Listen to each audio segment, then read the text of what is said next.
Hello everyone, welcome to all of you in excellent coaching classes. और आज मैं आपको करवाऊँगी, जैसा मेरा कैश बुक चल रहा था ऑलमोस्ट ख़त्म ही हो गया। काफ़ी सारे तो मैंने आपको टॉपिक्स करवा दिए, न्यूमेरिकल करवा दिए, और आगे तो फिर अकाउंट्स तो एक सागर है, जितना करो उतना कम है। बट मैंने आपको कॉन्सेप्ट्स तो क्लियर करवा दिए हैं सबके। फिर भी और न्यूमेरिकल प्रैक्टिस मैं आपको करवा दूँगी अपने अपकमिंग वीडियो में। वैसे मेरे अकॉर्डिंग चैप्टर कंप्लीट हो गया, सिर्फ एक टॉपिक को छोड़कर, जो है एनालिटिकल पेटी कैश बुक। बाकी आप मेरी देख लेना, बाकी आप और मेरी प्रीवियस वीडियोस को देख लेना। बाकी रिलेटेड तो मैंने आपको सारी चीज़ें करवा दी है इसके न्यूमेरिकल्स। आज मुझे काफ़ी स्टूडेंट्स ने कहा था कि इसकी थ्योरी भी करवा दो, क्योंकि अकाउंटेंसी में क्या होता है, बच्चे सारे न्यूमेरिकल्स को तो कंसीडर करते हैं, बहुत करते हैं, लेकिन थ्योरी नहीं करते। आप ये मानो 12th में तो आपकी थ्योरी नहीं आती अकाउंट्स में, लेकिन क्लास 11th की थ्योरी पे इंपॉर्टेंट होते हैं। बिकॉज आप सब लोगों के हाफ ईयरली एग्जाम्स तो हो गए होंगे अब तक बाय दिसंबर। आप लोगों ने देखा होगा कि 11th के अकाउंट्स में ज़्यादा नहीं तो कम से कम 20 मार्क्स की थ्योरी तो आती है, चाहे वो किसी भी फॉर्म में हो, चाहे वो MCQ फॉर्म में हो, चाहे वो आपके परफॉर्मेटिक क्वेश्चन हो, जैसे इसमें क्वेश्चन प्लस फॉर्मेट वाले हो, या थ्योरी हो, कम सीधी सीधी थ्योरी हो। तो आपको उन्हें भी कंसीडर करना है। जो सबसे बड़ी बात है, अगर आपको थ्योरी नहीं पता होगा तो आप न्यूमेरिकल नहीं कर पाओगे। तो मैंने आपसे सोचा है कि जो चीज़ मैं आपको न्यूमेरिकल करवाऊँगी उसके साथ के साथ थ्योरी भी प्रोवाइड करूँगी। तो आज मैं आपको कैश बुक की थ्योरी के कुछ इंपॉर्टेंट शॉर्ट क्वेश्चंस कराऊँगी। लॉन्ग करने की इनमें ज़रूरत नहीं होती। ऐसे नहीं होता कि अकाउंट में डिटेल 8-8 मार्क्स का क्वेश्चन थ्योरी का आता है, ऐसा नहीं होता। इसके शॉर्ट ही आंसर आते हैं एट लास्ट, 3 मार्क्स के, 4 मार्क्स एट लास्ट के, इससे ज़्यादा नहीं होते। तो आज हम उन शॉर्ट कुछ क्वेश्चंस को देखेंगे जो हमारे कैश बुक से रिलेटेड है। ठीक है बच्चों, so here we go. What is first question है, what is subdivision of journal. मतलब जर्नल का सब डिवीजन मतलब डिवाइड, आगे इसके भाग क्या, विभाजन क्या है।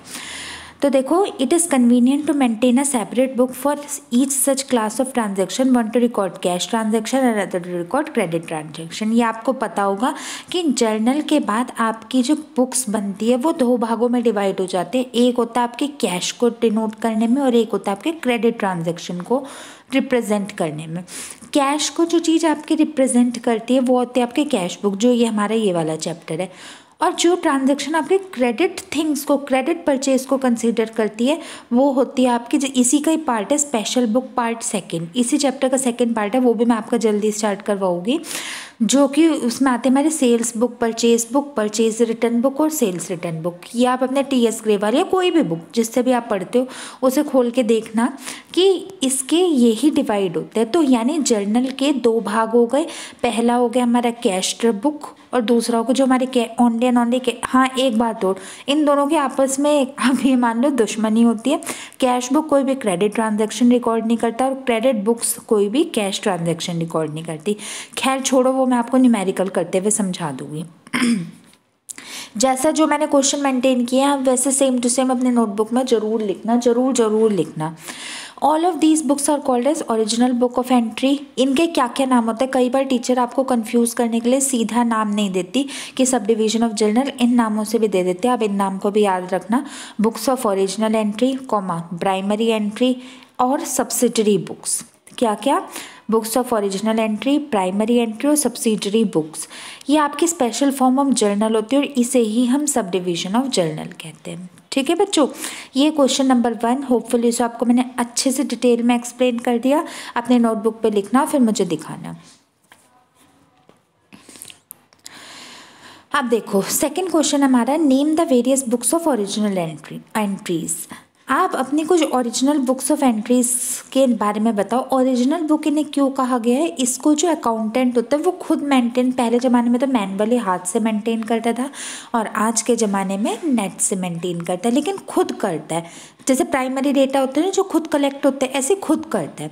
तो उनके नाम है, आप याद रखना।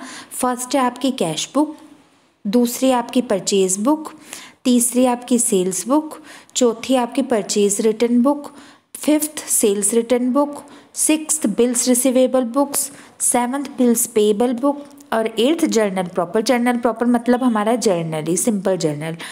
तो मेरे बच्चों एक बात सुनिए, जो बिल्स रिसीवेबल बुक्स और बिल्स पेबल बुक्स है ना, ये आपकी इतने ज़्यादा इंपॉर्टेंट 11th के अकॉर्डिंग नहीं है।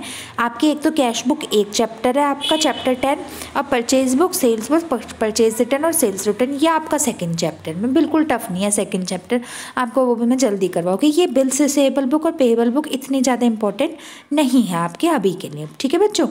तो ये सेकंड क्वेश्चन पे अपनी नोटबुक में नोट करके लर्न कर लेना।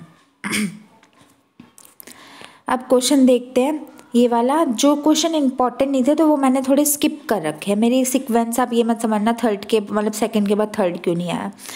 ये क्वेश्चन देखो, how does a cash book serve dual purpose. Cash book आपकी डुअल पर्पस मतलब क्या हुआ, दो तरह के पर्पस को कैसे सॉल्व करती है। कौन कौन से दो तरह के पर्पस हो गए आपके, हम देखते हैं। Cash book plays both the role, cash book plays both roles as original entry. Cash book plays both roles as original entry book and a ledger book. मतलब कैश बुक आपकी ओरिजिनल बुक ऑफ एंट्री भी होती है और एक laser book भी होती है। क्यों, cash book serves the dual purpose because it is the original entry and the ledger. When we are make cash book, no need to make separate cash account. देखो इसका रीज़न मैं आपको explain करती हूँ। जब आप अपनी कोई भी और बुक्स बनाते हो, मतलब सपोज करो आप अपना जर्नल बना रहे हो सपोज करो, तो उसके बाद जब आप लेजर पोस्टिंग करते हो तो उसमें आप अपने ट्रांजैक्शन के लिए एक अलग कैश अकाउंट बनाते हो नहीं बनाते, बनाया था ना मैंने लेजर में आपको बताया था। तो उस कैश अकाउंट भी एक कैश बुक ही होता है अपना, हमारा cash book is a cash account. तो आप ऐसे लेजर के अलग अलग कॉलम बनाते हो, लेकिन अगर आप कैश बुक बना लो तो आपको कैश अकाउंट बनाने की अलग से सेपरेटली नीड नहीं होती। A transaction is only to be recorded in cash book और cash account if there is either inflow of outflow of cash. मतलब अगर आपके पास आपकी ये कैश बुक होगी, आप कैश बुक बना लोगे तो आपको कैश अकाउंट बनाने की ज़रूरत नहीं होगी। किस केस में, अगर आपका इनफ्लो यानी पैसा आया वही डेबिट व्हाट कम्स इन या क्रेडिट व्हाट गोज आउट हुआ तो, ठीक है बच्चों। तो hence it serves as a dual purpose, इसी वजह से ये आपके डुअल पर्पस को सर्व करता है। तो होपफुली सो आपको ये क्वेश्चन भी समझ आ गया होगा। अब ये आया है बहुत इंपॉर्टेंट क्वेश्चन, जो हर बच्चे को इसका इम्प्लीमेंट करना आता होगा, इसका न्यूमेरिकल करना आता होगा, लेकिन किसी भी बच्चे को इसका क्या मीनिंग होता है और इसका एक्चुअल नाम क्या होता है ये नहीं आता होगा। तो चलिए अब हम वो करते हैं, व्हाट इज़ कॉन्ट्रा एंट्रीज।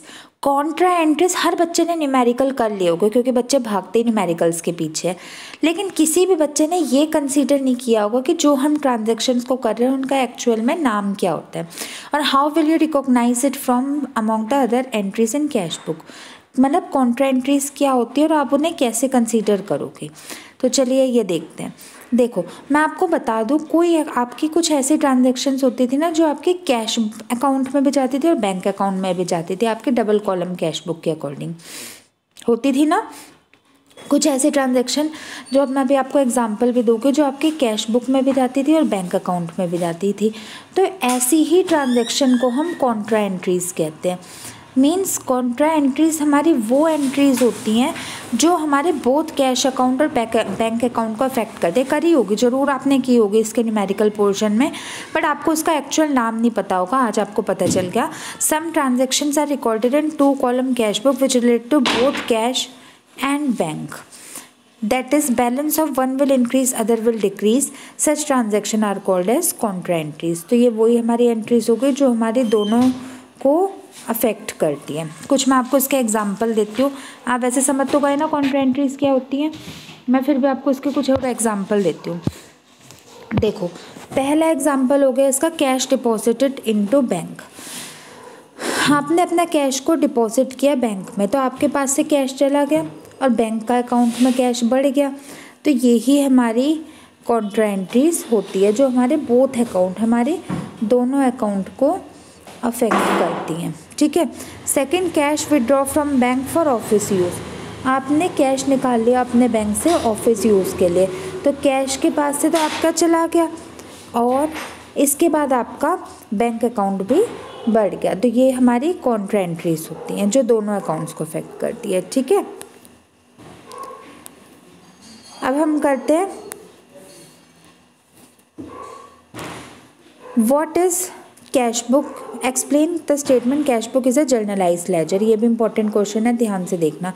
हम ऐसा क्यों कहते हैं कि कैश बुक एक जर्नलाइज्ड लेजर होता है? हम ऐसा इसलिए कहते हैं क्योंकि कैश बुक में हमारे दोनों कैश अकाउंट और बैंक अकाउंट आते हैं।